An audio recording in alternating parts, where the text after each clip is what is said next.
evening, ladies and gentlemen. Our very sincere apologies. We should have begun a very long time ago, but something urgent came up that we needed to take care of before we could come out to communicate to the world. We'll start right away. I just request us to stand, sing the National Anthem, and then we'll move very quickly. Right, so can you still sing?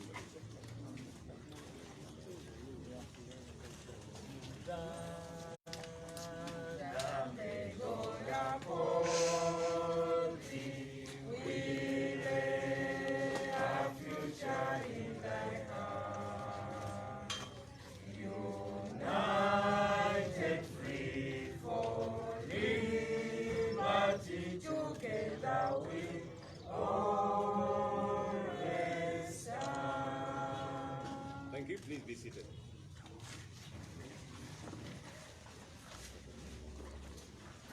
Ladies and gentlemen, today as a country we remember Archbishop Janani Luwum, who 44 years ago today was murdered by Idi Amin for simply disagreeing with him.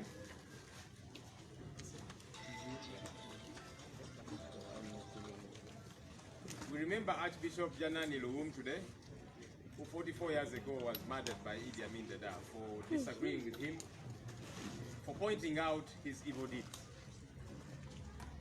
But today, 44 years later, we still see Idi Amin tendencies. The people who are opposed to Mr. Tibuhaburwa, the people who criticize his modus operandi are murdered, they are abducted, they are held in various prisons across the country on trumped-up charges. Some are even being tried in military courts, simply because they're saying, no, we disagree with your way of doing things, Mr. Tibuhaburwa. And so today, as the country remembers Archbishop Janani, we should be cognizant of the fact that now more than ever, we must strive to see that we get to see peaceful change of leadership. So our struggle is not in vain. Let's keep pressing on. Because what was happening back then is happening today, which is very disturbing. So let's keep pressing on. Let's do everything possible to see that there gets to be an end to regimes like Idi Amin Dada, which murdered Janani Luwum, whom we celebrate today. The same things are happening today. So let's not tire. Let's not give up every step of the way. I'm going to invite our president to come and address us on a couple of issues. It's the first time that we are back to our headquarters since the election. You know that police and the military had cordoned off this area and taken charge of it as if it is their place overboard. We have always thought that there is too many other things that police and the military can do, things that can keep them busy as opposed to being here idle and disorderly. We have always thought they are better being occupied by running after people stealing taxpayers' money, running after people who are breaking into people's houses, running after men, raping women, criminals, as opposed to flocking this place and being idle and disorderly. We are glad that that has happened, but it's not Uhuru yet. We keep pressing on every step of the way. Mr. President, you're welcome to address us, sir.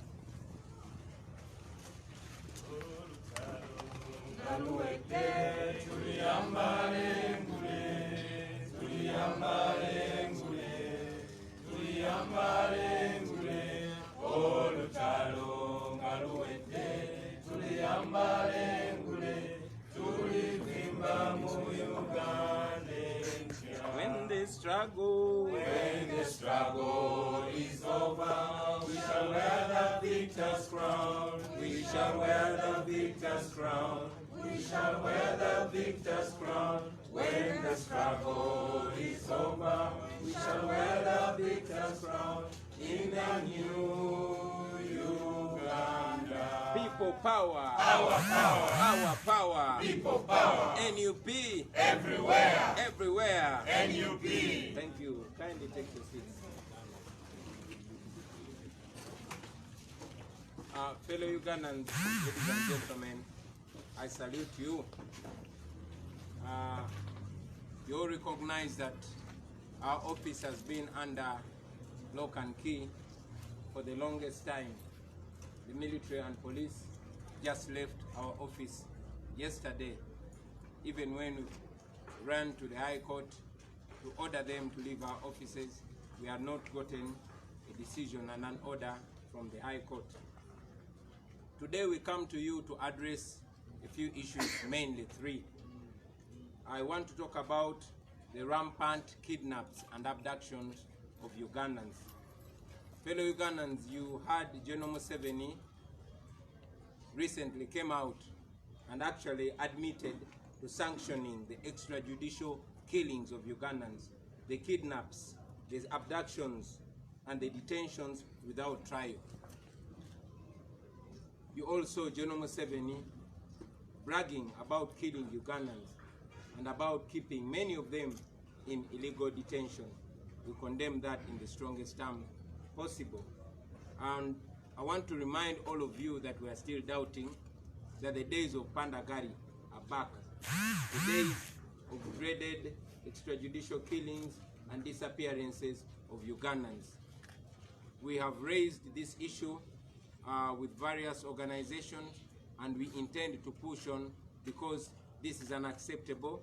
This must not go on in this our country.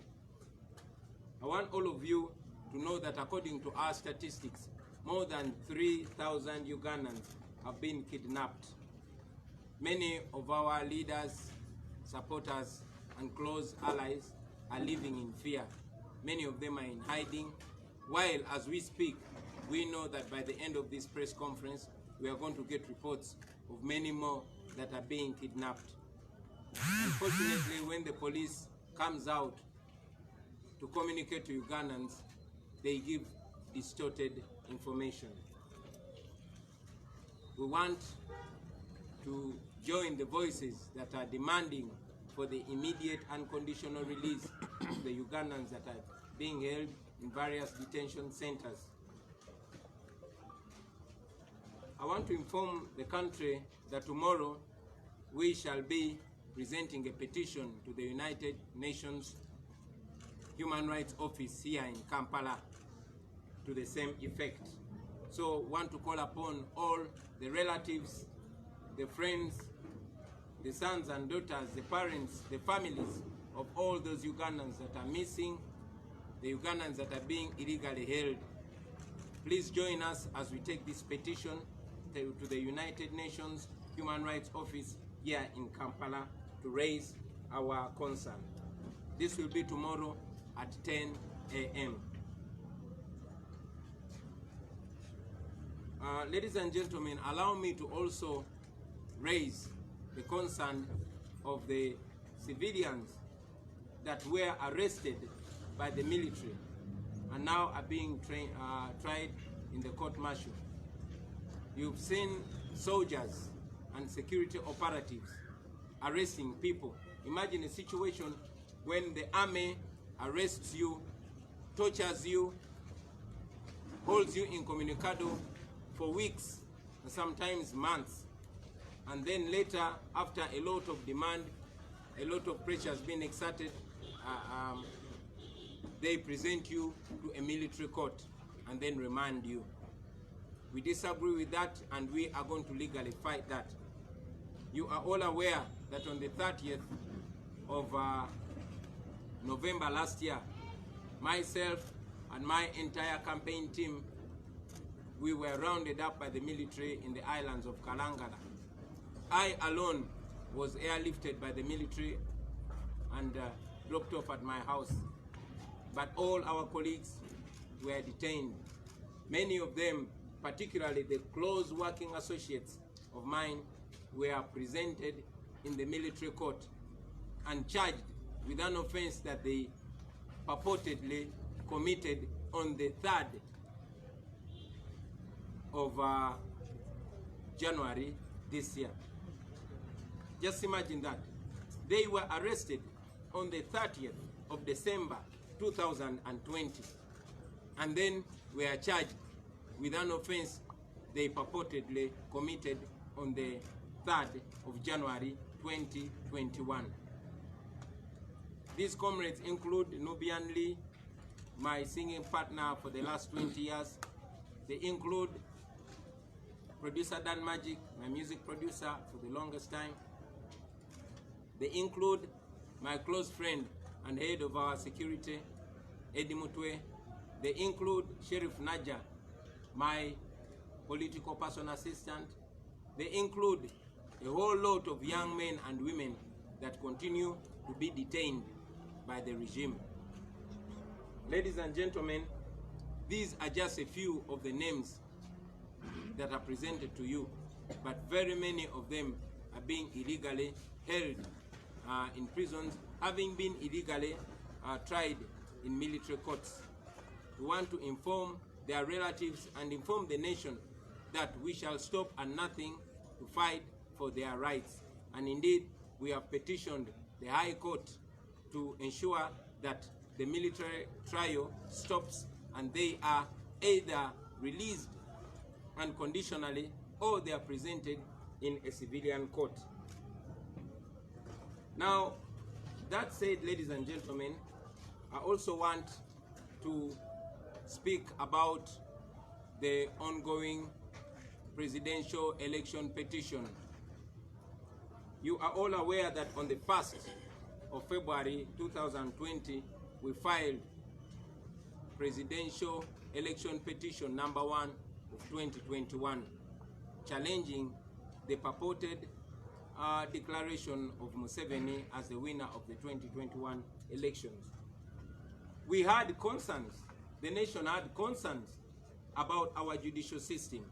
Like we had been communicating to the nation that we went into this presidential election not because we had trust in the Electoral Commission, but we had trust in the people of Uganda. And yes, we had trust in the law, not in those that were supposed to administer the law.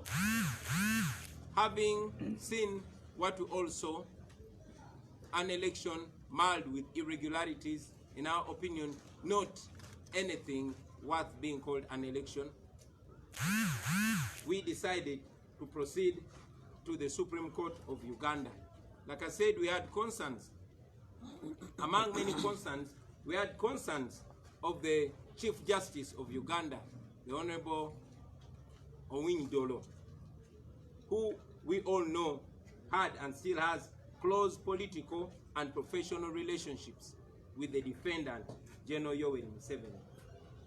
We know that the Chief Justice, the Honorable Owiny-Dollo, was Museveni's defense lawyer in the 2001 presidential election petition.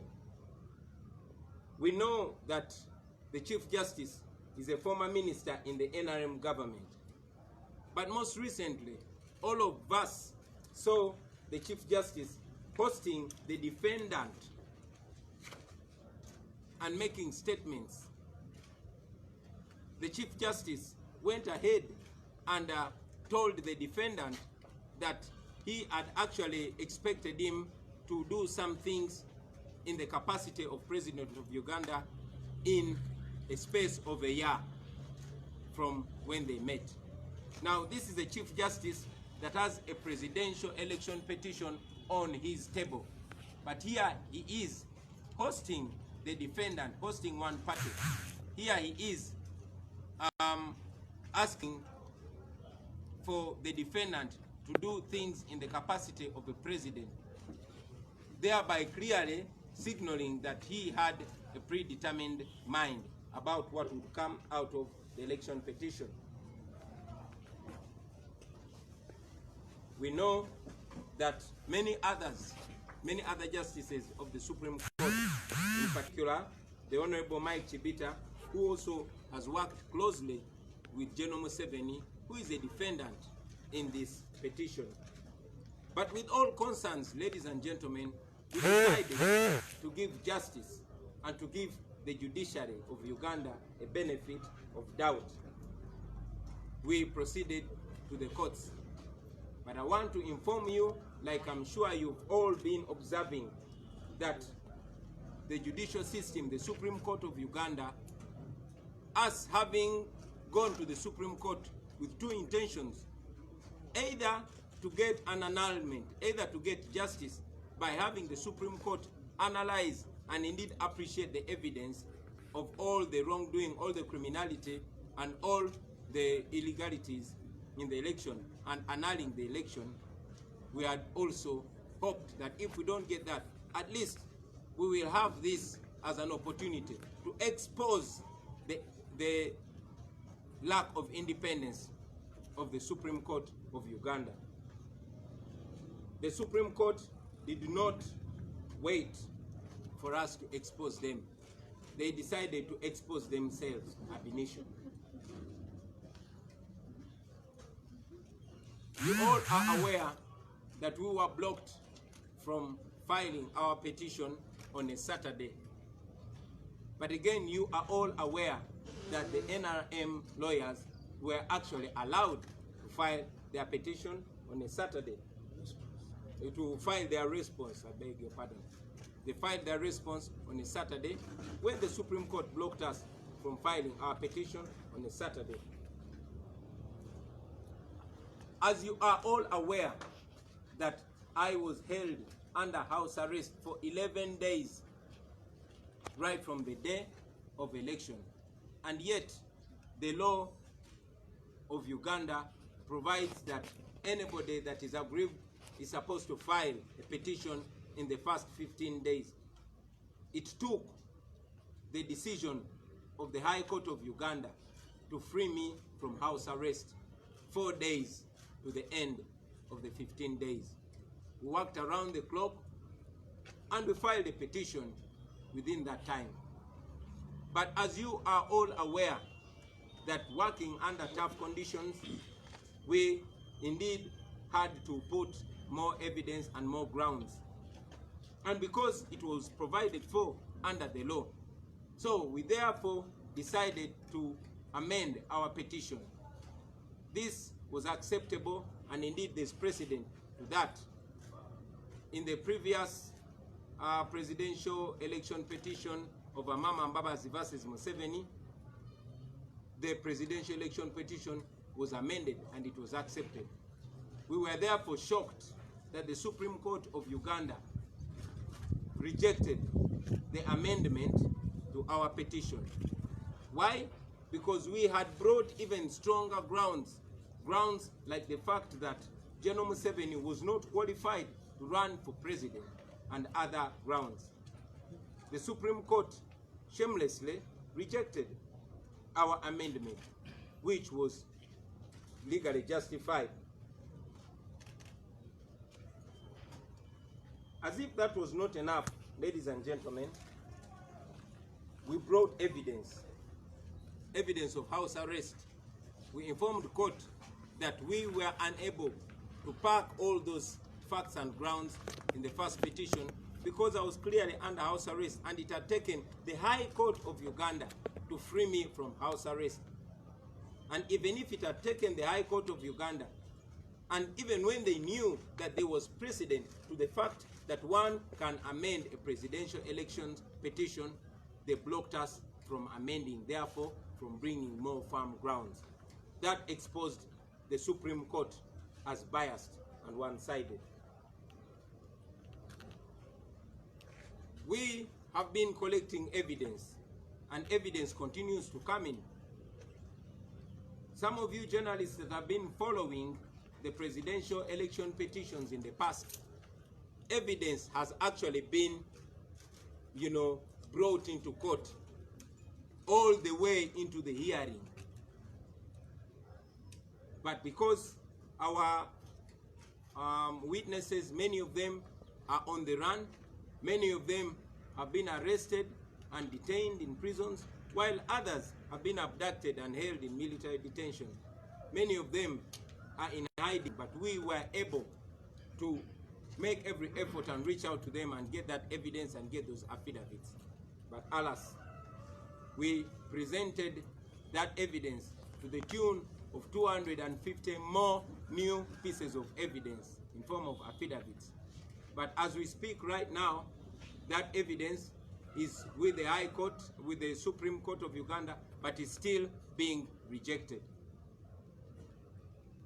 I must inform you that in the case of Kyebabadde versus Museveni in 2001 and also in 2006, evidence kept in being, admitted in the Supreme Court all through the hearing. We have not even started our hearing, but the Supreme Court is rejecting evidence. What is the reason?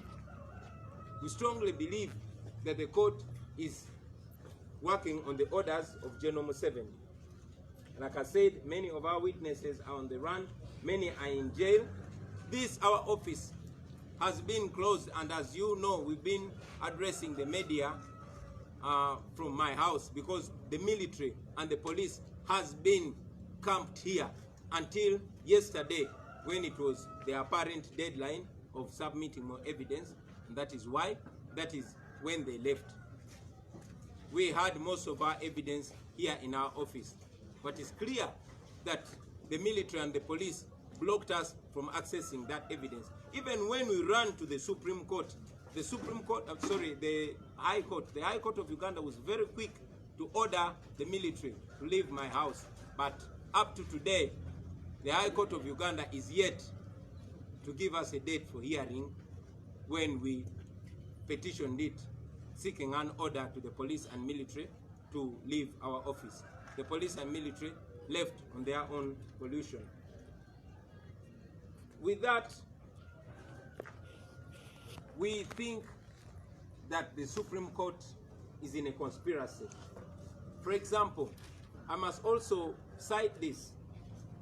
In the previous presidential election petition of Amama Mbabazi versus Museveni, the submissions went on way into a whole week. Lawyers would submit orally, verbally, and the nation, the population, the world was able to follow. But because the Supreme Court knows, in my opinion, that they would be put to shame, that this case will expose them to the last, the Supreme Court decided to reduce the hearing of this case to only 30 minutes. You can imagine that the previous presidential election petition submissions went on for a whole week. But now the Supreme Court is saying we can only submit for 30 minutes. We think that is an effort to keep the nation, the population, and the entire world in the dark about this case. And we reject that also. The Supreme Court, ladies and gentlemen, we think wants to turn justice into a mockery. And we as a National Unity Platform reject being part of that. Therefore, we want to put the Supreme Court on notice that if this persists, we are not going to be part of that mockery of justice. Like I've mentioned, we have questions about the Chief Justice, the Honorable Owing Dolo, having been a former Museveni minister, having been a former Museveni defense lawyer, and also we have seen voices and indeed pictures suggesting that the Chief Justice has been meeting General Museveni on a regular basis. And we believe that within the law, that is wrong. And therefore, we want the Chief Justice not to be part of this hearing. Not just the Chief Justice. There are other justices of the Supreme Court. People like the Honorable Mike Chibita, who we all know was a private secretary for legal affairs in Mr. Museveni's office for 7 years. We also know that the Honorable Ezekiel Muhanguzi is a relative to General Eri Tumwine, a person that the national and international community has castigated for abusing human rights, a very, very powerful regime apologist, has a relative who is going to determine the fate of his boss. So we join all voices that are demanding for them to excuse themselves, to recuse themselves from hearing this case, because we do not expect any justice from them. We also, like I said, put the Supreme Court on notice, well noting that there is precedent to the fact that evidence has been adduced all through the hearing, and we fail to understand why the Supreme Court rejects the evidence that we are bringing before it. We went to the Supreme Court to seek justice, not injustice, and we expect them to be partial. We expect them to conduct this trial in a just manner. Therefore, if that is not reached, if these obviously biased justices of the Supreme Court are still in this case, if our evidence, which is already in the Supreme Court, but they are still refusing to admit it, if they continue to block us from presenting evidence, if they don't accept the clear evidence to them, then we shall have no option but to withdraw from their court. And when we do that, the next step will be taking our matter to the Court of Public Opinion. I want to remind those justices of the Supreme Court, the Chief Justice inclusive, that they are citizens of Uganda. And we have the same rights. Every Ugandan has the same rights as they have. And they are servants of Uganda. And they are entrusted with dispensing justice. So we expect them to dispense nothing but justice. I thank you, ladies and gentlemen, for God and my country. Uganda.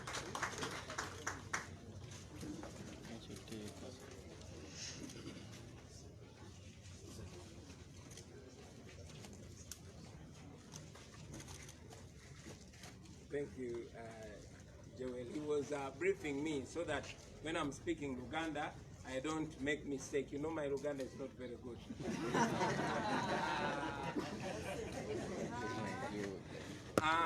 Basebo ne banyabo Bana Yuganda banaffe abatulaba wano n'abali ebweru w'eggwanga tubalamusaako. Olunaku lwa leero twagala okwogera ku nsonga ez'enjawulo naye kusingira ddala ensonga 3. Okusookera ddala leero lwe lunaku olusoose ffe okuyingirako mu ofiisi zaffe oluvannyuma lw'ennaku ennyingi ennyo. Nga bwenna bwe mukimanyi nti ofiisi zaffe zaali zaawambibwa poliisi n'amagye, era okutuusa olunaku lw'eggulo, olunaku lwa jjo, poliisi n'amagye babadde bawamba wano, newankubadde nga twawanjagira dda kooti enkulu eya Uganda okujja okulagira amagye ne poliisi okuvaawo wano. Njagala baganda bange okwogera ku nsonga ey'okuwamba abantu, ey'ekiwamba abantu, ey'okutta abantu, n'ekubuzaawo abantu ne basibwa mu bitundu ebitamanyikiddwa. Olunaku lw'eggulo, olunaku lw'okusajjo, Mwami Museveni mwenna mwamulabye ng'ali ku TV y'eggwanga n'akkiriza nti ddala kituufu y'abadde alagira era yagenda amaaso n'okulagira okuwamba Bannayuganda, okutemula Bannayuganda, okubuzaawo Bannayuganda n'okusiba Bannayuganda mu bifo eby'enjawulo ebitamanyiddwa nga tebawozeseddwa. Njagala obategeeza n'ennaku ey'ekitalo nti kati ffenna tukiraba nti ebiseera bya pandagaali byakomyewo.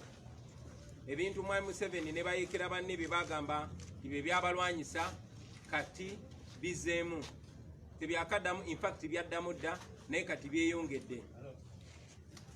Olunaku lwa leero okusinziira ku mbalirira yaffe, Bannayuganda abasukka mu 3,000 abawagizi ba NUP n'abayayinira enkyukakyuka be baakabuzibwawo, abamu nga bali mu makomera agamanyiddwa, abalala nga tebamanyiddwako mayitire.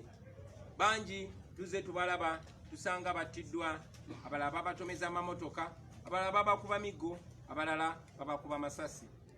Bangi ku mmwe bannamawulire mwalaba munnamawulire munnammwe ate mukwano gwange nfiira bulago Hadadi Mubiru, abangi gwe mumanyi nga Ras Hadadi Wakanda, eyawambibwa yasembayo okulabibwa emagere nga tuli ku press conference nammwe, naye ate wayitawo ennaku 2 n'asangibwa nga yattiddwa era ng'asuuliddwa ku luguudo.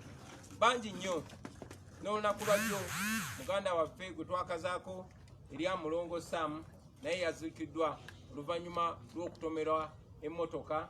Abaagirabyeko gye bagambye nti yabaddemu abasirikale nga balina n'emmundu.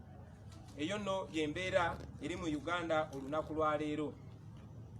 Abantu bangi batutuukiridde nga bawanjaga olw'abantu baabwe, babbaabwe, abaana baabwe nga basibiddwa, nga bawambiddwa. N'omukyalo omu amaze ebbanga nga yeetala ng'anoonya omwana we, yawulidde ng'omwana we y'omu ku mannya agasomebwa Mwami Museveni.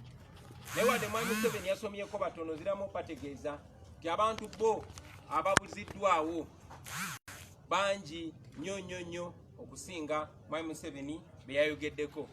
Kyannaku nnyo ate kya buswavu nti Mwami Museveni ng'atudde mu ntebe ey'omukulembeze w'eggwanga yayasamizza akamwa ke n'ayasanguza nti yaleeta bakomando, era abo bakomando be yajja Somalia be batemudde Bannayuganda, be bawamba Bannayuganda, era be bakyakumye Bannayuganda nga babasibye nga tebawozesebwa. Ekintu ekimenya amateeka, ekintu kye tuvumirira. Twongera okugatta amalobozi gaffe okubanja okuteebwa kwa Bannayuganda bannaffe abo embagirawo, era n'abo be bagamba nti babalinako emisango baleetebwe mu kooti ezikkirizibwa mu mateeka bawozesebwe. Njagala tutegeeza Bannayuganda nti olunaku lw'enkya tujja kuba tutwala ekiwandiiko ku ofiisi y'ekitongole ky'amawanga amagatte eky'eddembe ly'obuntu, United Nations Human Rights Office, wano mu Kampala eri awo Kololo. Era njagala okusaba abo bonna abalina abantu baabwe abaabuzibwawo, abalina abantu baabwe abasibiddwa mu ngeri emenya amateeka batwegatteko tutwale okuwanjaga kwabwe eri ofiisi y'amawanga amagatte, kubanga buli omu akiraba lunye nti amakooti ag'e Uganda n'ebitongole eby'e Uganda bikozesebwa Mwami Museveni era nga bikozesebwa kunyigiriza Bannayuganda. Ekiwandiiko ekyo tujja kitwala nkya ku ssaawa 4 ez'okumakya. So abo bonna abanyigiriziddwa abaana baabwe ab'enganda zaabwe mutwegatteko ensonga eyo. Njagala okwogera ku nsonga y'Abannayuganda abatali basirikale naye abaasibwa era ne basimbibwa mu kooti ez'amagye. Mwenna mujjukira nti ng'ennaku z'omwezi 30 omwezi ogw'Ekumi omwaka oguwedde nga tuli mu bizinga by'e Kalangala twazingibwako amagye ne bankwata wamu ne bannange bonna bwe twali ku campaign trail. Ekyenjawulo nti nze bannondo bamu ne banteeka ku nnyonyi y'amagye ne bantwala ne bansibira ewange. Bannange bonna abasukka mu 200 baatwalibwa mu makomera ag'enjawulo, wabula abamu ku abo balondobwamu naddala abo abambeera ennyo ku lusegere ne babatwala mu kooti ey'amagye.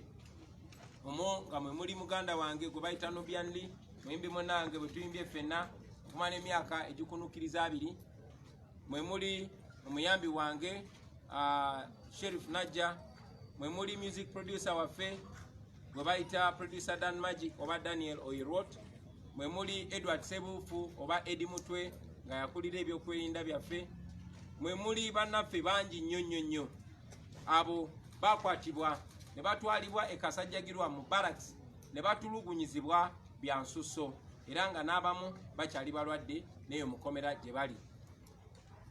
Bwe babatwala mu kooti y'amagye babassaako omusango bwe bagamba nti baaguzanga ennaku z'omwezi 3 omwezi gwa January omwaka guno. Nkiddamu kitegere bulungi bano abantu bakwatibwa ng'ennaku z'omwezi 3 omwezi gwa December omwaka oguwedde. Naye bwe babatwala mu kooti y'amagye babasomera omusango gwe bagamba gwe bazza ng'ennaku z'omwezi 3 omwezi gwa January omwaka guno kwegamba omusango ogwo baguzza nga bali mu kkomera ne babasibako magazini y'amasasi n'amasasi 4 ne bagamba abantu abo bonna babasanze ne magazini eyo emu. Amateeka gaffe tegakkiriza bannayuganda abatali basirikale okwozesebwa mu kooti ez'amagye. Ne kubanga Mwami Museveni amanyi nti amateeka gali ku ludda lwaffe era ne bwatutwala mu kooti tewali musango guyinza tusinga kuba tewali kye tukola kimenya amateeka. Kati yesigamye ku kooti z'amagye gwe kuba akafaananyi ti amagye ge gabuzaawo abantu, amagye gakwata abantu ne gabatulugunya ne gabakuba ababa tebafudde ne bamala basiba ebbanga erisukka mu wiiki oba emyezi ne babatwala ate mu kooti ey'amagye ne babatyemulira omusango ne babatwala ne babasiba. Ekyo amateeka gakiwakanya. Nange kamwa koogera baali bankozeeko ekintu kyekimu luvannyuma lw'okuntulugunya mu Arua, luvannyuma lw'okunsibako emmundu 2 nga bagambye bansanze nazo ne bantwala mu kooti z'amagye. Amateeka gakiwakanya era byakomaawo. Tukyagenda mu maaso ne bannamateeka baffe okulwanirira eddembe lya bannaffe era nga twasaba dda ekooti ey'abantu etali kooti y'amagye esazeemu okuwozesebwa kwabwe mu kooti ey'amagye eragire amagye okutaba bannaffe abo embagirawo oba kibalemye babatwale mu kooti ey'abannayuganda etali kooti y'amagye. Ekyo nga tukimaze mikwano gyaffe njagala okwogera ku nsonga y'omusango gwe twatwala mu kooti ensukkulumu eya Uganda. Mwena mukimanyi nti ng'ennaku z'omwezi lumu omwezi ogwokubiri omwaka guno gwennyini twatwala omusango mu kooti ensukkulumu eya Uganda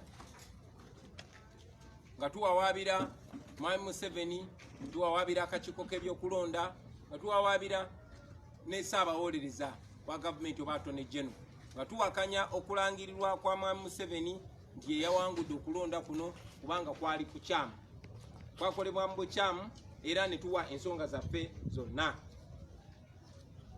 Nga bwe twabategeeza abasebo ne bannyabo nti tetwagenda mu kulonda kuno kuba twali twesiga nnyo abakola mu kakiiko k'ebyokulonda ne kubanga twesiga kye bayita democracy ate twesiga Bannayuganda.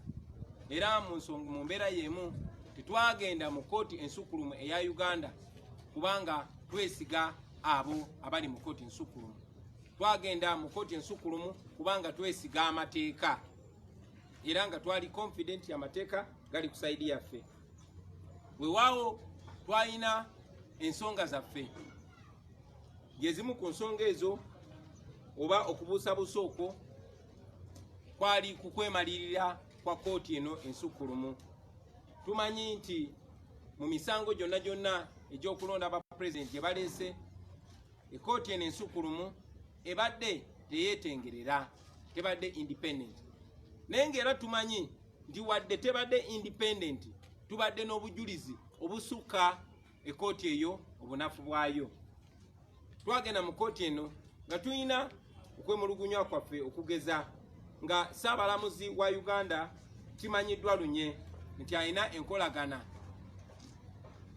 ne oyo gwe twawawaabira Mwami Museveni. Ssaabalamuzi Mwami Owinyi-Dollo tumanyi nti yali looya wa Mwami Museveni mu musango gwennyini okufaanana nga gwe tuloopye mu 2001 nga Dr. Besigye amuwaabidde olw'okubba obululu bwe. Tukimanyi bulungi nnyo nti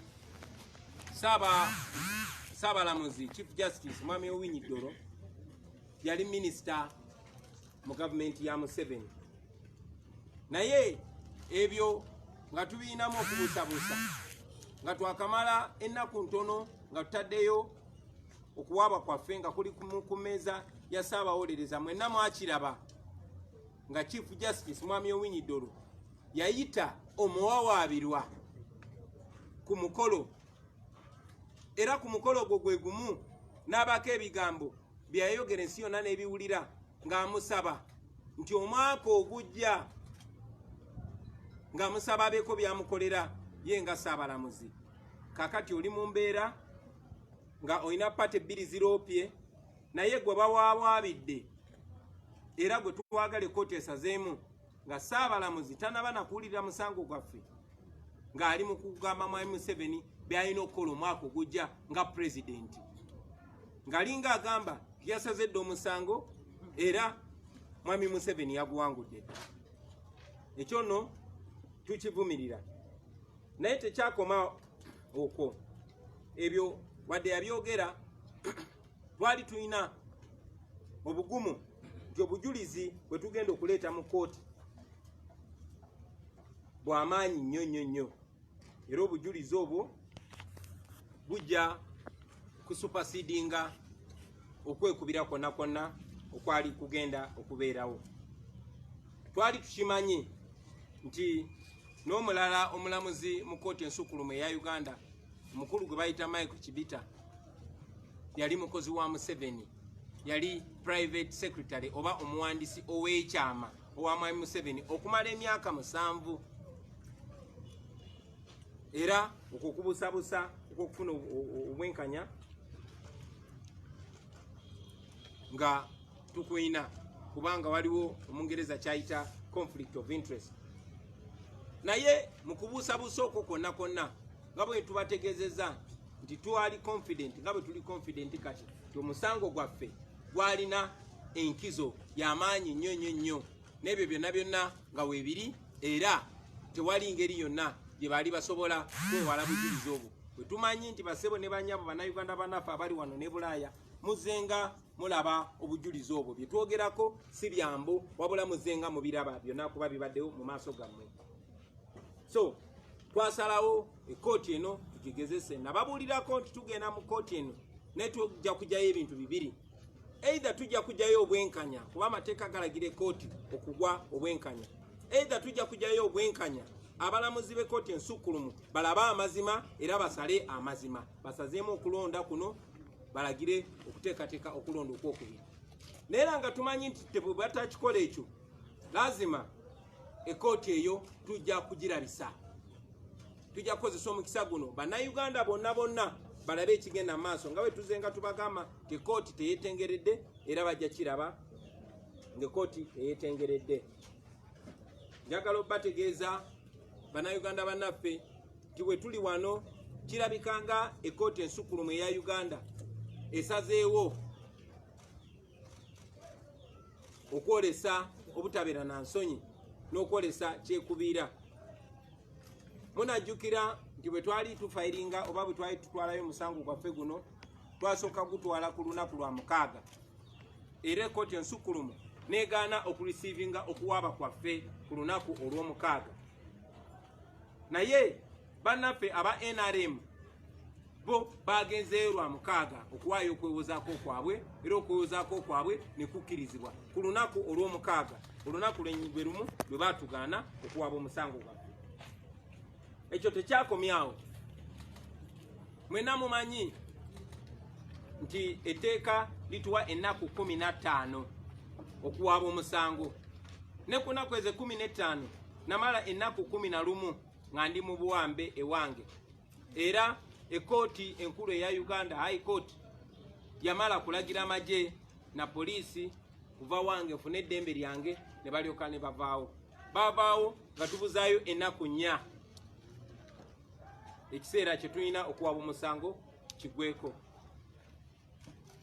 Newankubadde kyali bwe kityo twasobola okukola emisana n'ekiro era mu bbanga erikkirizibwa amateeka ne tuwaaba omusango gwaffe. Ne kubanga tumanyi nti mu mateeka omuntu akkirizibwa okwongerako ku mpaaba ye kubanga ekyo bwe kityo bwe kibadde twatwalayo oluvannyuma lw'ennaku ntono okwongereza oba ennongosereza mu mpaaba yaffe nga tutaddewo ne grounds endala ze twali tetunaba kuteekamu kubanga twalina akaseera katono nnyo ate nga tulina okumiitinga deadline mu mpaaba yaffe. Twatwalayo grounds empya ezabakanga ennyo kubanga mu mateeka Mwami Museveni yali talina kwesimbawo n'ebirala ebifaanana bwe bityo. Kyali kya nsonyi era kyatukanga nnyo okulaba nti twatuuka mu kkooti ensukulumu eya Uganda negaana ennongosereza mu mpaaba yaffe.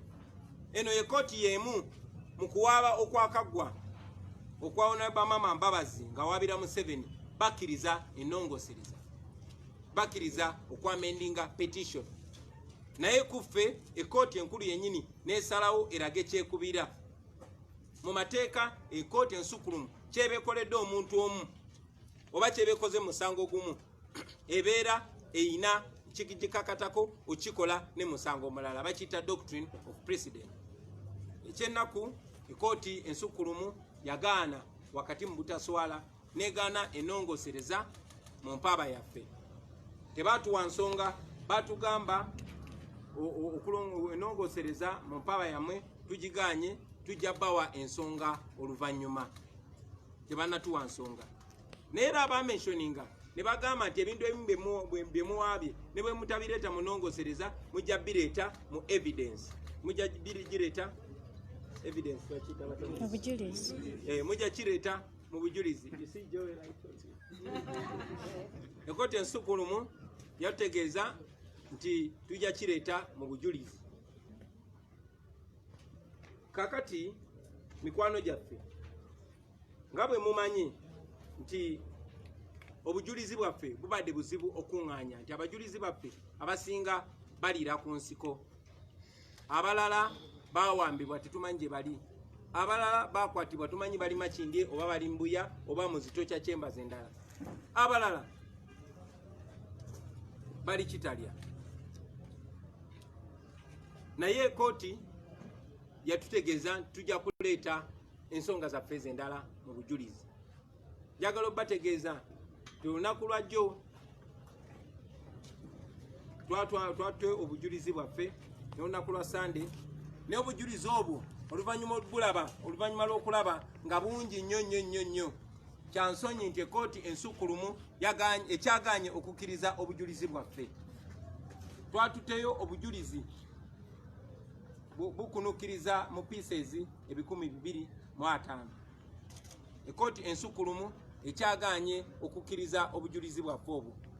Nja kubajjukiza nti mu misango egyalopebwa, emisango gye gimu, Dr. Besigye gwe yaloopa mu 2001 ne gwe yaloopa mu 2006.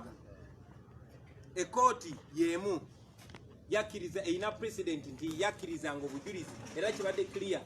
Kuba ekkooti ensukulumu kyesalawo musango gumu lifuuka tteeka era nga kiri clear nti obujulizi mu presidential election petition bukkirizibwa ne paka mu kuwoza omusango monna. Kati kitwewuunyisa lwaki ekkooti ensukulumu egaana obujulizi ffe bwe tuleeta.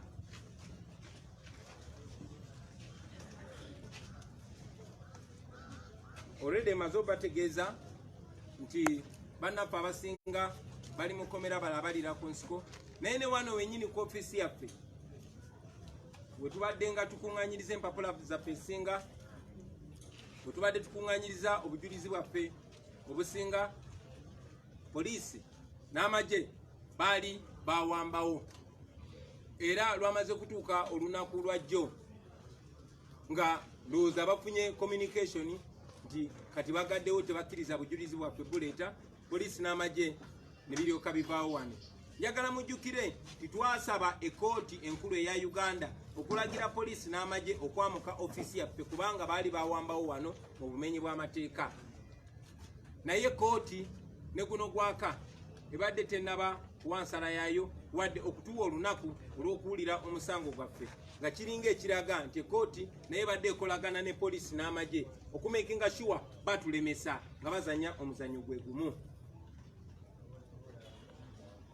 Njagala obategeeza kino baganda baffe, ensonga lwaki twagenda mu kkooti eno nga bwe mbategeeza nti twalina okubuusabuusa kwaffe kubanga twali twagala ekkooti eno tugirabise. Kuno okuwaaba kwa njawulo okusinga okuwaaba kwonna okubaddewo. Kuno okuwaaba guno musango gwa Bannayuganda era nga twagala Bannayuganda bonna abagoberere ensonga zino. Kati ekkooti enkulu ng'etya okuswala, kye baakoze kwe kugaana okuwoza. Kinajjukirwa nti mu musango gwa Mama Mbabazi gwe yaloopa mu kulonda okuwedde 2016 balooya baawoza okumala wiiki nnamba. n'ekyansonyi nti ekkooti enkulu Ssaabalamuzi yagambye mu musango nze gwe naloopye tulina okuwoleza eddakiika 30 zokka. Gwe kuba akafaananyi byonna ebibaddewo obujulizi bwonna bwe tuleese tulina abajulizi abasuuka mu 1000 era nga tumanyi nti obujulizi bukkirizibwa mu kwoza kwonna nga bajjeeko okugaana obujulizi kati bwe tubawadde obuli mu kkooti yaabwe naye bwe bakyagaanye okurisiivinga. Ssaabalamuzi n'agamba tulina kuwoleza ddakiika 3 zokka. Galinga ategeeza nti okwoza kuno tulina kuwoleza mu nzikiza. Munajjukira nti bajjako internet mu kulonda kwaffe nga tebaagala abantu balabe ekigenda mu maaso, tebaagala nsi erabe ekigenda mu maaso. Kati tebaagala tuwoze nga abantu balaba kubanga bajja kuswala. Ensonga lwaki bagamba nti tulina okuwoleza eddakiika 30 ng'abalala bawoleza wiiki namba. Ekyo kya bumenyi bw'amateeka era kya buswavu nti ate abalamuzi betusuubira okuba nti be basinga okumanya amateeka bagalibaga. Ebyo nno basebo ne banyabo ffe bituleetera okukkiriza nti ne kkooti ensukkulumu ekolera ku biragiro bya mwami Museveni kubanga yabawa omulimu naye ate tebakibiika na kibiika bakiragira ddala tebatya kukiraga tebakolera mwami Museveni.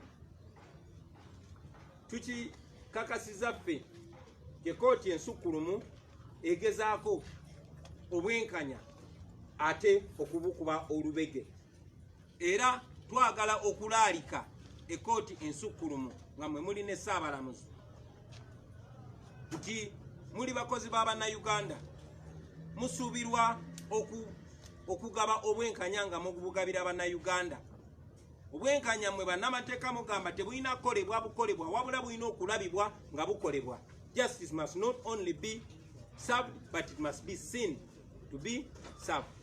So twagala okubalaalika ab'ekkooti ensukkulumu nti singa munaagenda mu maaso okugaana obujulizi bwaffe ng'ate omusango gwonna guyimirira ku bujulizi ng'ate emisango egyakaggwa kiri ku likodi nti mwakkiriza obujulizi mu mpoza yonna naye ffe obujulizi bwaffe tetunatandika na kuwoza naye temwagala bukkiriza. N'ensonga endala tulina okwemulugunya ku Ssaabalamuzi naye si Ssaabalamuzi yekka kubanga ye tumanyi yali minisita wa Museveni.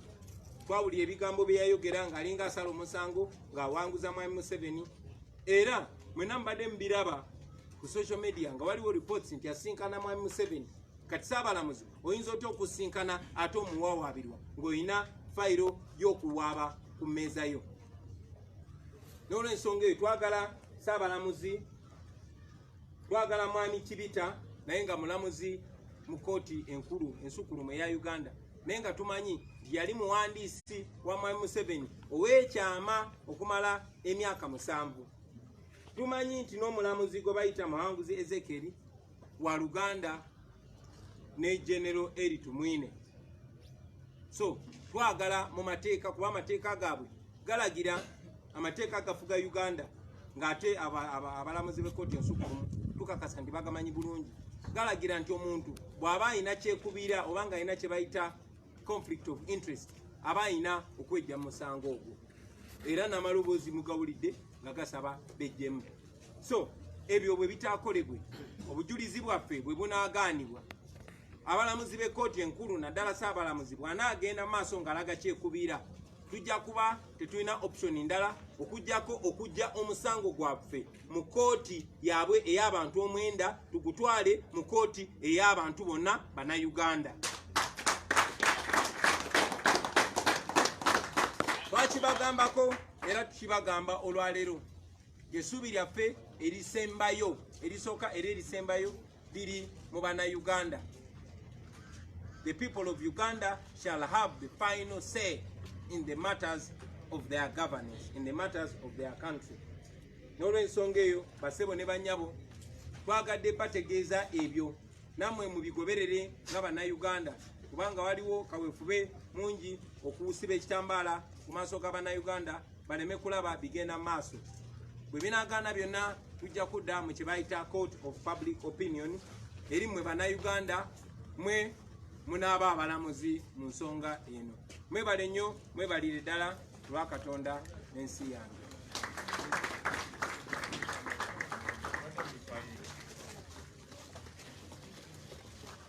Thank you. I think after that elaborate, I was actually going to say that after the elaborate speech there should be no questions, but I see Mr. Abate and Charles. Thank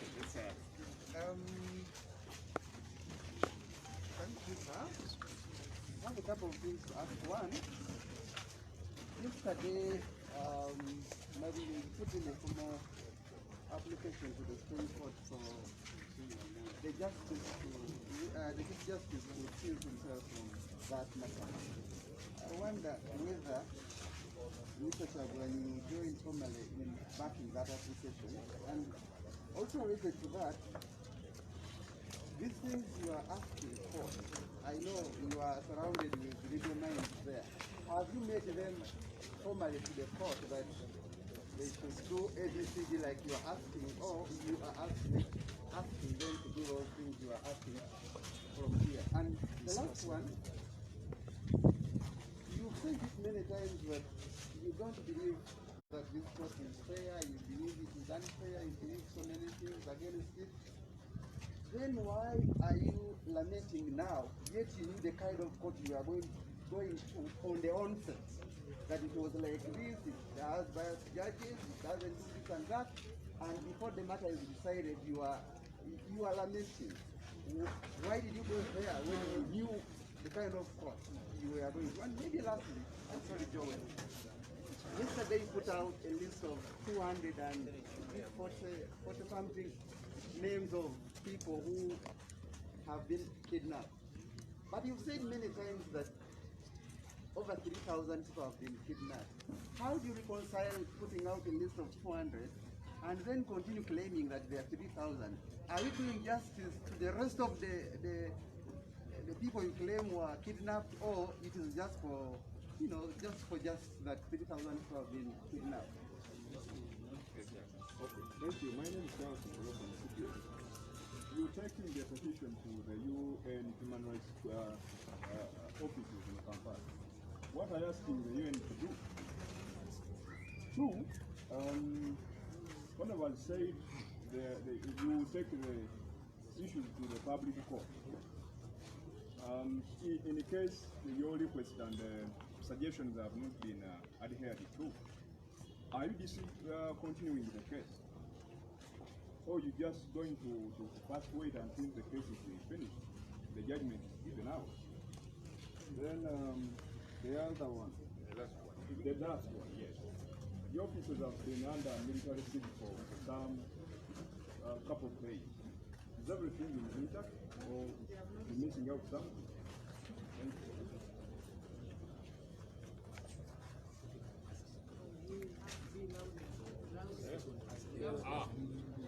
But as you ask the question, let's be louder. Oh. I was asking whether the office is intact, whether we will discontinue the case, and so on. Yeah, so he's got it. So let's be loud as you ask the question. Yes, amanya semaisima. Olunaku olwaleero tukuza olunaku lwa Bishop Janani Lumu. Bwe tutunuulira ebyo bye yafiiririra n'ebiriwo essaawa zino. Honorable Kyagulanyi, kiki kyaboogerako olunaku luno?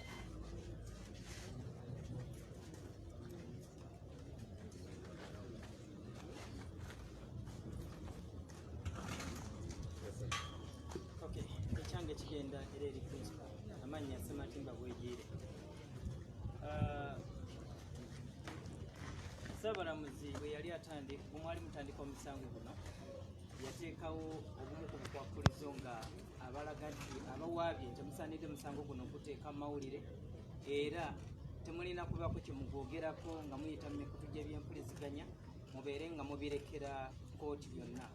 Kaseera kano mu kulaga obutali bumativu obugenda maaso okunnyonnyola buli kimu ekigenda mu maaso mu kooti ng'abamawulire.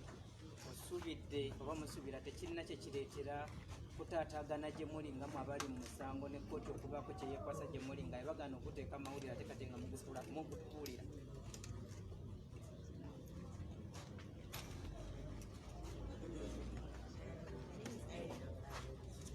Go to court that you are either win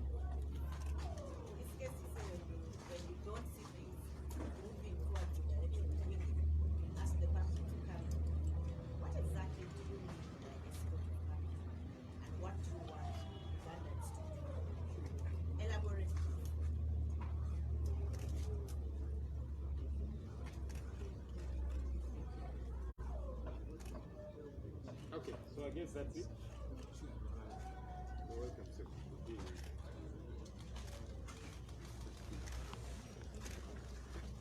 These are very few questions. You have any more questions?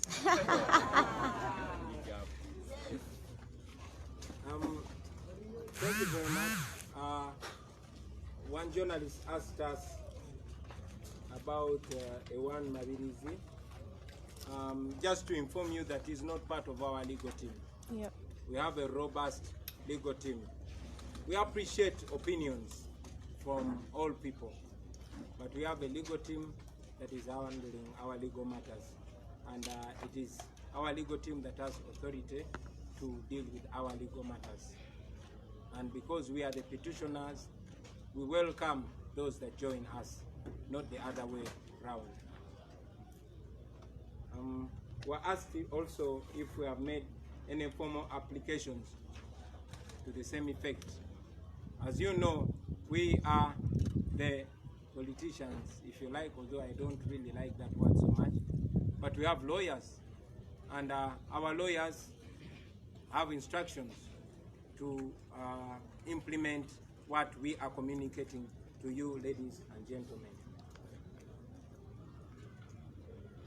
One journalist was asking, the same journalist actually, was asking, why do we lament? Why did we go there in the first place? These are institutions of state. These are servants of the people of Uganda. And we are here representing the people of Uganda. And we go to the courts of law to seek justice. And when we don't get justice, or when we see justice being compromised, we raise the matter.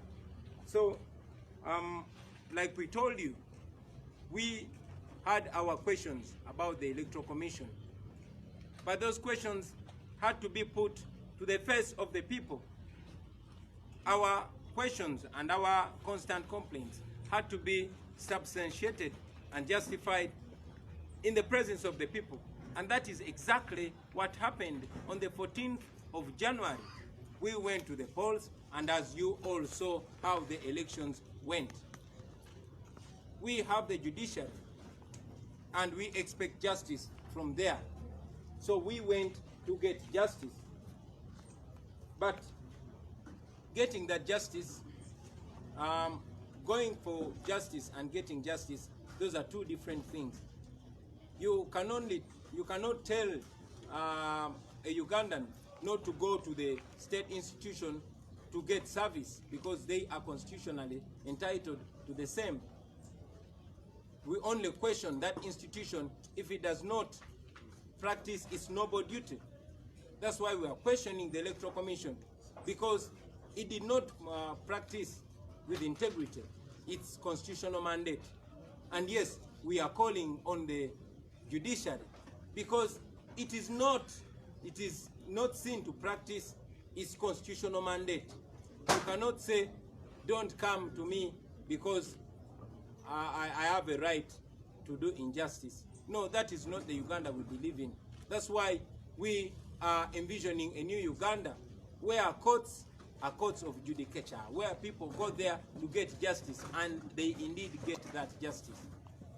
I don't know if I communicated to you well. And then, yes, the same journalist mentioned that he's hearing us mentioning 3,000 people arrested, and then he's hearing us mention 243 people missing, and is getting confused. Please don't get confused. Let me take opportunity to break it down further for you. More than 3,000 of our supporters and members have been arrested. Among them, some have been released on bail, some are still incarcerated, while others are still missing. But particularly the ones that have been abducted and are still missing are 243. And this is only just the first part, because more relatives keep coming to us reporting with the details of those that have been abducted and kidnapped, and the numbers keep rising. So I hope it's clear now that the 3,000 covers those that are in legal and illegal. The 3,000 is a combination of all. But so far, 243 are the ones missing, and the numbers are continuing to rise. We're asked what are our requests, or what is our request to the United Nations Human Rights Office in Uganda. We know that we are members of the international community. We are part of the United Nations. And when the local government cannot offer justice, then the United Nations step in. And we as Ugandans, we are signatories to the Bill of Rights. We are also bound to the values of respecting and upholding human rights in Uganda. And when the courts of Uganda, when the administration of Uganda cannot guarantee the rights of the people of Uganda, then we petition the United Nations Human Rights Office. What we want is for the United Nations Human Rights Office to call out on the government of Uganda to respect the rights of the people of Uganda, and to adhere to the international human rights that we all also as Ugandans are entitled to.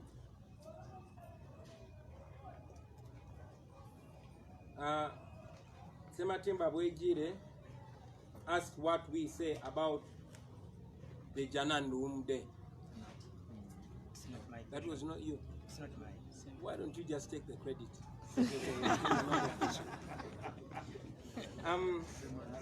For Sema Isma is the one who Sema Isma. Yes. Sorry, I confused Sema Timba and Sema. Janandum was a noble Ugandan. He meant what he said, and he said what he meant. He practiced what he preached. He stood for justice. He stood for decency. He stood for freedom. He lived for freedom. He lived for justice. And indeed, he died for justice. On a day like this, I would just call for a reflection. Most importantly, for the religious leaders in Uganda. The religious leaders are supposed to be representations of God, representations of the word of God. But as we have seen in the recent past, many religious leaders have indeed turned into religious dealers. They don't care what happens to the people. In the face of rampant murders, in the face of grave injustice, they are asking the people of Uganda to stay silent and suffer silently. In fact, die silently. Jana Lumu lived in the days of Idi Amin Dada, a regime that we are told, many of us were not born yet, we are told that it was extremely brutal. It can only be compared to the Museveni regime, but in my opinion, the Museveni regime is many, many more times more brutal than the Amin regime. He was killed for the truth. It is sad to see that many religious leaders today fear Museveni more than they fear God. I call them to reflect on the life and the example of Jana Lumu. If you look behind you, dear journalists, you'll see that we painted his face on our wall. That's the least we could do to commemorate him. But to remind all of you religious leaders that God is more powerful than Museveni. In the holy books that we read, there were kings, fierce kings like Nebuchadnezzar, fierce kings like Pharaoh, fierce kings like Herod, but they all succumbed to the mighty power of God. So we celebrate him, and we call upon you religious leaders to emulate his example. It's on that note that I also want to thank and appreciate the religious leaders that stood for the truth. Many of them, we believe, died for the truth because their death is still questionable. So on a day like this that we celebrate the life of Sheikh Muzata, a very outspoken religious leader who died under suspicious circumstances. It's on a day like this that we celebrate the life of my clan brother, now the late Bishop Kagwa of Masaka, who was very outspoken. He lived for the truth, and we are convinced he died for the truth because he died under very suspicious circumstances.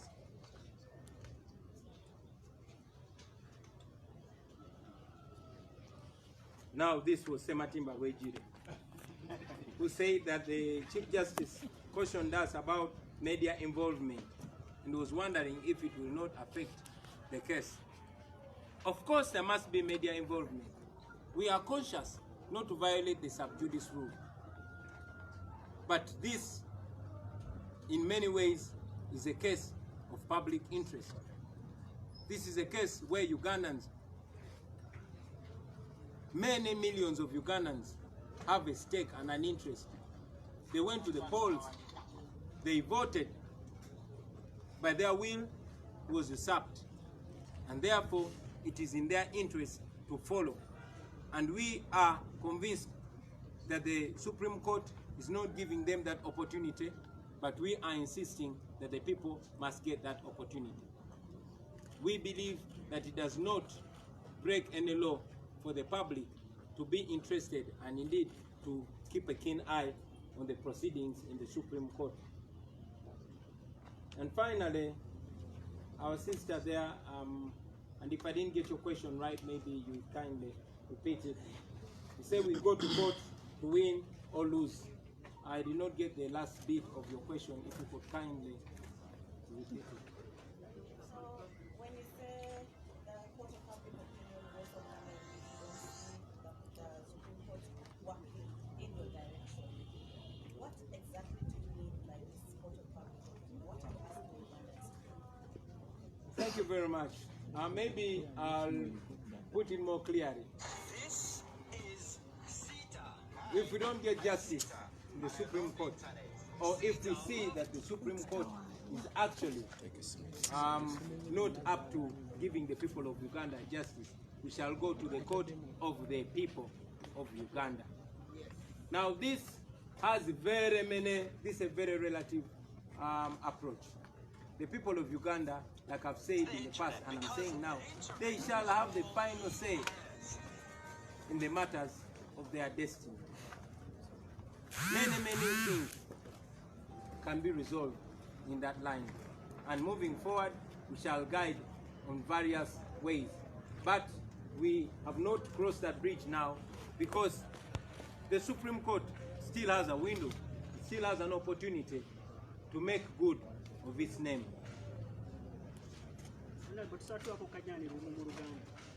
Mbyogene mu Luganda.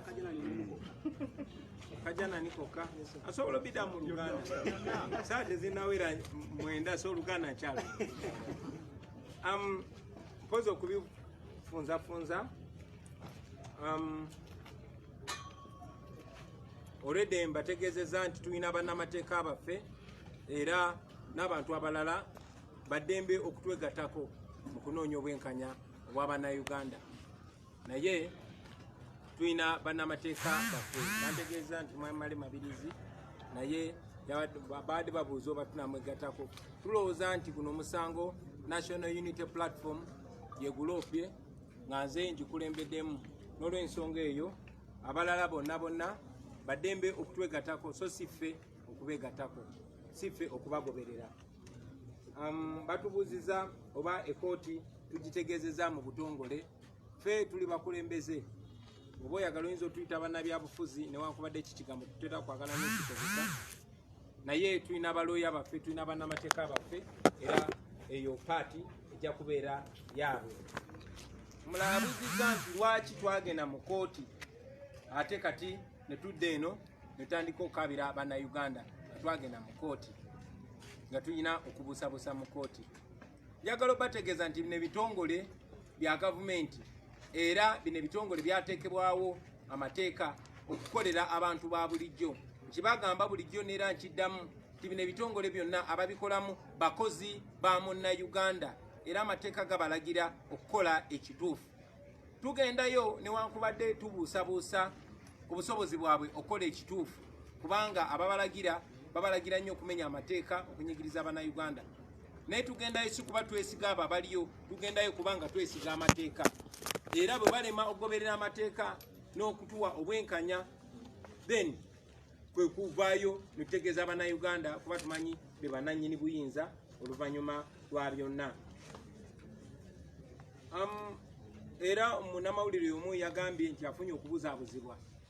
Twavaayo ne tubategeeza nti abawagizi baffe ne bakulembeze bannaffe ne bamemba bannaffe aba NUP ne People Power abasula mu 3 be baakwatibwa abali makomera n'abatamanyiddwako mayitire.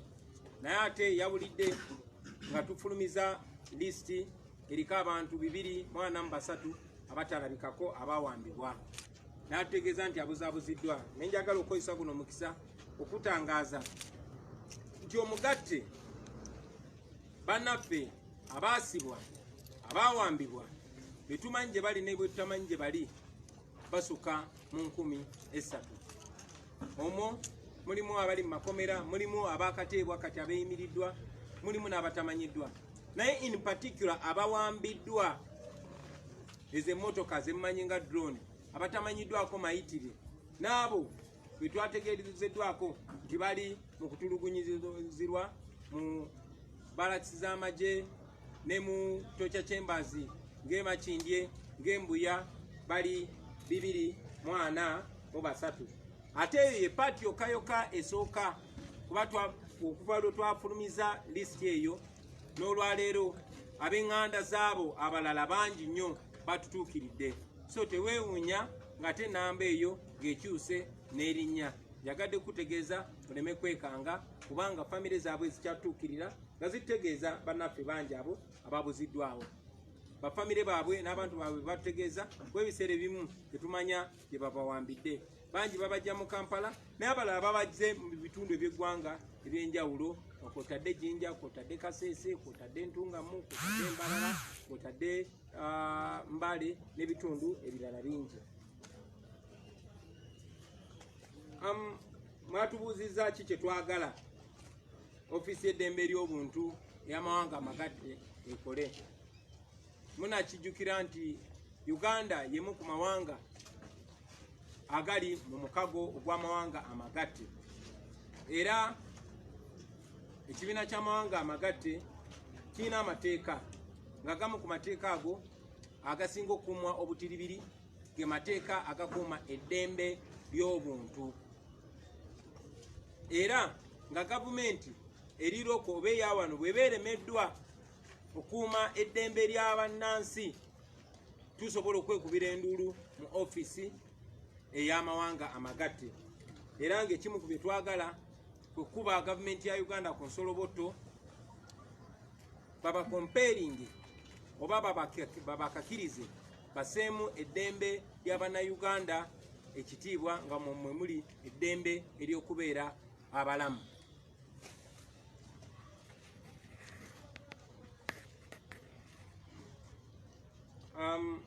Bansabye nziremu ne kyendowooza ku lunaku olwaleero olwa omusumba Janan Luumu eyatemulwa mu myaka gye7. Omusumba oyo nno Janan Luumu tumwenyimirizaamu era ensonga lwaki bw'otunula emabega wa bannamawulire twamusiiga ekifaananyi kye ku kisenge kyaffe kubanga yali ayogera kyategeeza era ng'ategeeza kyayogera. Nga byayogera byakola, byakkiririzaamu byayimirirako mu bigambo ne mu bikolwa. Yayimirirawo ku lw'amazima ku lw'eddembe ly'obuntu era yattibwa ku lw'amazima ku lw'eddembe ly'obuntu. Emyaka mingi nnyo ffe abaddawo n'abo abatambulira mu kkowe lye ery'okusumba ekereziya n'ekkanisa tulowooza nti olunaku lwaleero bandirowoozezza nnyo ku bulamu bwa Janan Luumu. Janan Luumu yabeerawo ku mulembe gwa Idi Amin era yatemulwa ku mulembe gwa Idi Amin. Bonna abaaliwo aboogera naffe bakadde baffe n'abo abakulu mu myaka abaaliwo batutegeeza nti gavumenti ey'ekiseera ekyo yasooka kulimba abantu ya food accident naye amini yamala kuvaako amazima ne gavaayo ng'era bwe mulaba bannaffe bangi bazigi wine basegawa olunaku lwajjo twabadde tuziika omulongo saamu bangi nnyo mwami enanga ajja kuvaayo agamba oyo yeekonye kigere n'afa ajja kuvaayo agamba oyo yafunye accident n'afa tuli ba mukisa nti guno omulembe nga Nakyemalia Museveni akyaliko tusobola okwogera amazima newankubadde ga bulabe nnyo era amazima ge gamu gajja kuba malamu ne bwanaba amaze okugenda naye njagala okujjukiza bonna abakulembeze ab'eddiini okutunuulira obulamu bwa jjananduumu bamanye nti bw'oba ng'oli muweereza wa Katonda era ng'oyimirira ku kigambo kya Katonda toyina kutya muntu yenna kyannaku nti abanaddiini abakulembeze b'amaddiini bangi ku mulembe gwaffe batya Museveni okusinga bwe batya Katonda era beeteefuteefu okubika amazima oba okutuulira amazima ku lwa Museveni bangi nnyo bayimirira ku bintu bibiri bayimirira ku kutya kwabwe bayimirira ne ku mulugube gwabwe bangi nnyo bwe babatiisatiisa nga basirika oba bwe babasa omugati mu kamwa nga basirika bangi nnyo abakulembeze ab'amaddiini kati bakyuse twayitanga ba religious leaders kati abantu bangi babayita religious dealers naye njagala obajjukiza ti Museveni si w'amaanyi kwenkana Katonda wabaddewo abafuzi bamusibira mu bbwa bangi kubira ddala mu byawandiikibwa bakeerodde Nebukadduneeza bafalaawo naye bonna amaanyi ga Katonda gabalaga nti gabakakanya n'olw'ensonga eyo mutye Katonda okusinga bwe mutya Museveni ate muyimirireyo ku mazima kuba mmwe mutuyigiriza buli Sande ne buli Sabbiiti ti tubeere b'amazima n'amazima gajja tufuula ab'eddembe kati naffe twagala okubabuuza nga bannayuganda nti muli b'abazima muli baddembe ekyo kibuuzo eri mmwe basebo ne bannyabo wakati mu kunyigirizibwa wakati mu butali bwenkanya wakati mu ttemu erigenda maaso tubasuubira mmwe abasajja n'abaami abasajja n'abakyala aba Mukama Katonda waffe abatuyowa emyoyo tubasuubira okuyimirira ku mazima ng'era Dr. Martin Luther King bwe yatugambako emyaka egisukkamu 5 negiyise nti omugigi omuto kiguleetera nnyo okubuusabuusa mu njiri bwe kiba nga abo abatembeeta enjiri ate balabibwa ng'enjiri nabo tebagikiririzaamu so kiri eri mmwe eneeyisa yammwe n'engeri gye muyimirira ku mazima ejja okuleeterera ate omugigi guno omuto ogujja okukkiriza ddala bye musomesa mubikiririzaamu oba temubikiririzaamu pozi ekisemberayo ddala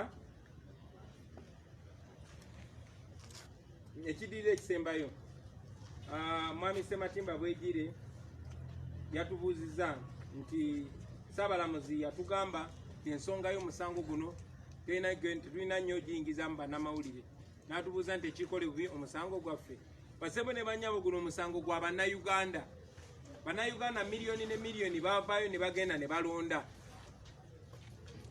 eddoboozi lyabwe ne lirinyibwako nga abakikola mwami Museveni ne banne bakozesa omudumu gw'emmundu era bannayuganda baagala okumanya ekooti neetegefu okubawa obwenkanya n'olw'ensonga eyo bannayuganda balina okugoberera eno ensonga kigere ku kigere tumanyi bulungi nnyo toba oli awo ebigambo ebyo ebyayogerwa Ssaabalamuzi byali bigenderedde kujja bannayuganda na bwongo bwabwe kugoberera musango guno twagala okutegeeza Ssaabalamuzi ne kooti ensukkulumu ti eno ensonga ya bannayuganda te nabo bakozi ba bannayuganda bino bitongole bya bannayuganda kasita tuba nga tetusobezza ennono y'ekkooti ey'okukubaganya ebirowoozo mu lwatu ku nsonga eziri mu kooti bannayuganda balina okugoberera ensonga zino kigere ku kigere n'olw'ensonga eyo njagala okukkaatiriza okusesiira ku nsonga y'ekkooti enamuzi ekkooti ensukkulumu eya Uganda okuwakanya ekyekkooti eyo kutuwa eddakiika 30 zokka okulambula ensonga zaffe byonna byonna ebikolobero ebibadde mu kulonda nga musango gwakwa gwa 2016 bawoleza wiiki namba tetwagala bino bibeere mu nzikiza twagala bibeere mu ttaala. Tumanyi ebitongole bingi nnyo tebyagala bannayuganda b'ensi yonna erabe ebigenda mu maaso. Ensonga lwaki bajjako internet, ensonga lwaki bakuba bannamawulire nga n'omu tannatereera bulungi Akirafu Kasiri, kubanga tebaagala bannayuganda bamanye ekigenda mu maaso. Ensonga eyandeeta mu bino okusingira ddala kwali kukyusa maaso ga bannayuganda bagatunuze awo awali ekinyusi kyabwe, awali obulamu bwabwe, awali ebiseera byabwe eby'omu maaso, era nga we wali eddembe lyabwe babitunuze ku ngeri gye bakulemberwa.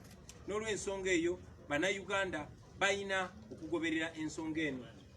N'ekisembayo munnamawulire ambuzza nti tugenda mu kooti okuwangula oba okuwangulwa, naye ffe tugambye nti bwe tutafune bwenkanya tujja kugenda mu kooti ey'abantu. Kituufu tugenda mu kooti okuwangula oba okuwangulwa, naye okusingira ddala tugenda mu kooti okufuna obwenkanya. Ensonga teri kwani awangudde oba ani awanguddwa, naye obwenkanya nga bulagiddwa. N'olw'ensonga eyo ekkooti ensukulumu bwerabirwa olunye nga terina bwenkanya, nga mulobye omusango naye gwe bawawaabidde ng'ali mu kunywamu kacaayi n'omulamuzi, nga gwe bawawaabidde omulamuzi ali mu kumuwaana na kumutegeeza by'alina okukola omusango gumaze okusalibwa nga linga agamba yagusaze dda. Ekyo kiba kimalamu ekkooti ensukulumu ensa, era tuba tugenda kudda mu kkooti y'abantu, kubanga nga bwe tubadde nga tubagamba nti gye buva ne gye bwenkana bannayuganda bye bagenda okuwa ensala esembayo mu nsonga za Uganda. Mwebale nnyo, mwebalire ddala.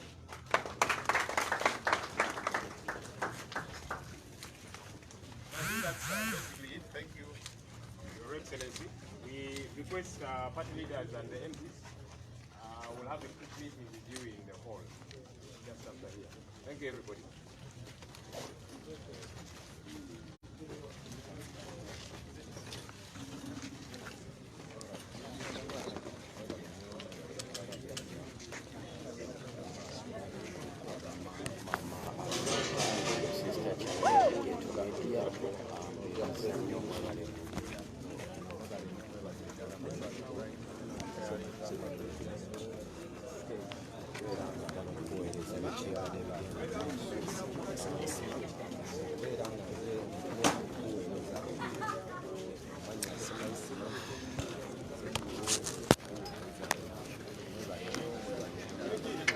Okay, omulabi omulungi owa Bobi nkwaniriza nate era webale kubanga kooli, webale kubanga osharinga, ya mwebale nnyo, mwebalire ddala. Wabaddewo abatusumbuwatumbwa naye mbalabye nemba nga ate mba blockinga, mutusonyiweko tebajja ate kuddamu kutusumbuwa next time. Naye nga ekiriwo essaawa zino enkya Robert Kyagulanyi Ssentamu omukulembeze waffe atusuubiza nti enkya agenda kubanga alaba abakulu aba human rights.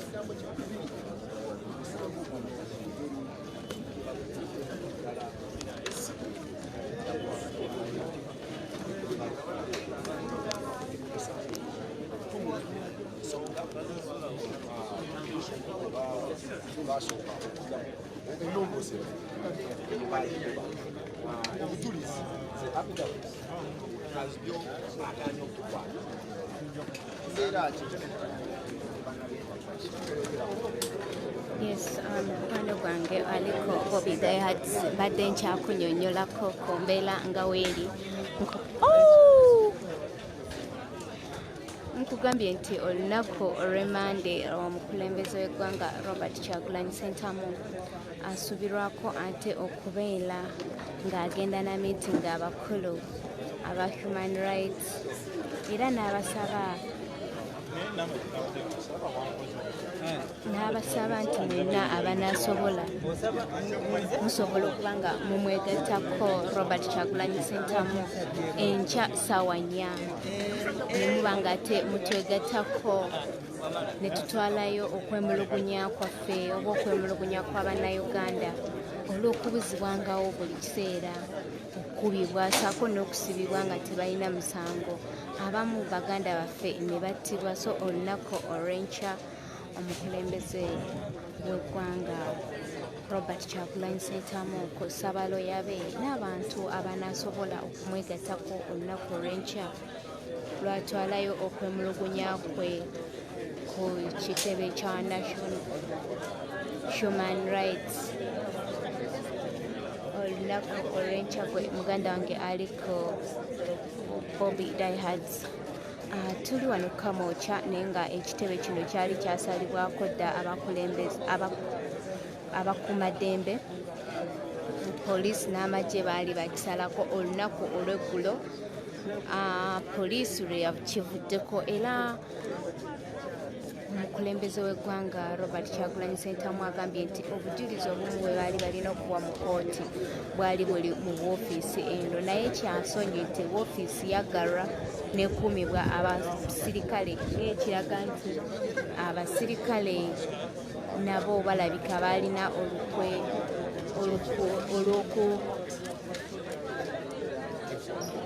olw'okubuza obujulizi bwaffe.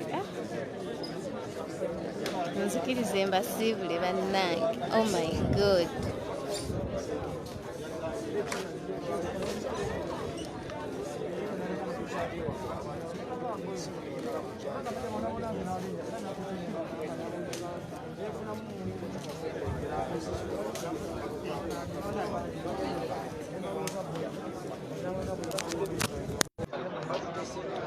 Nico, tugende.